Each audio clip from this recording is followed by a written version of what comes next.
I'm here with our finisher, Tony Torres, and our homeowner, Mr. Jackson, and we were on a budget of about, it was about 6? Yeah, it's about that, close to 7,000, 6,000, something like that. We haven't looked at the numbers in a while, but it was somewhere in that, and we wanted a larger look, and you sent us the picture of what you wanted. You wanted some pub, some granite, right. Some kitchen experience, some granite. So we went with an oak, which is not something that we normally do.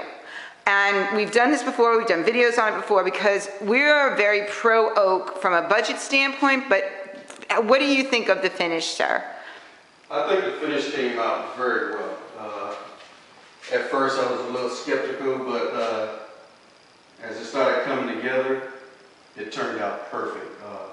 Especially the finish on it. We just love the finish, the dark, rich look. It gives us, like Tony said, the old pub style, and that's what we was looking for. We wanted the bar / kitchenette look, and that's what we received. So we are very happy with this.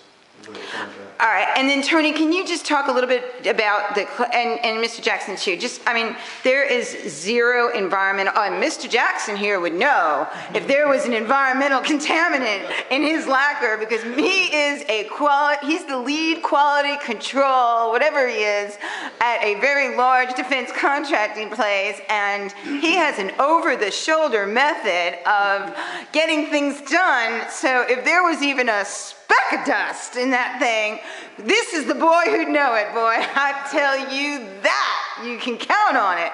Tony, can you tell us how this was done? Just how we arrived at the color and how you toned the finish. We started with a conditioner. We conditioned all of the wood after puttying and sanding it all with 220 sanding paper.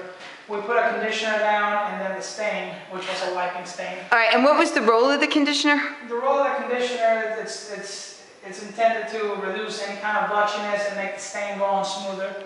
And then how did we get the grain to come out in the finish? Basically modified the oil-based wiping stain by adding some NGR alcohol-based toners to it. What you do by doing that is you raise the grain, you darken the grain, and bring it through to the finish. Okay, that's the most important step, right? And yes. What we're looking at here, it's the raising of the grain. Yes. Okay, what I we agree. did after the fact is we sealed it twice with a vinyl sealer, and then we toned it with a combination of a small amount of the wiping stain as well as a combination of NGR stains.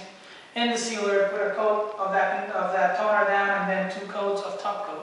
Okay, and then one of the things that finishers and all of us have a problem with when we're doing a hard coat, clear coat, is environmental contaminants, yes. Whether it could be dust in the air or it could be, and you can see it, yes. In the finish. How is it that you're able to make it so that it's absolutely clear? Well, one of the things that we do is because we did this on site, that's important. We build on site, I have my reasons for building on site, I'm not flexible about it, and... the way that we did that is we very thorough on cleaning up the substrate before we put the coats on, but more than anything we use a very efficient spraying technology known as air-assisted airless, which has a very small amount of overspray.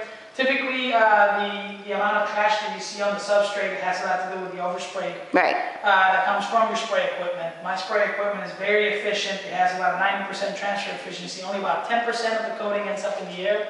So therefore, you minimize all of that trash, and by cleaning the substrate and then spraying with that spraying technology, you reduce any kind of trash.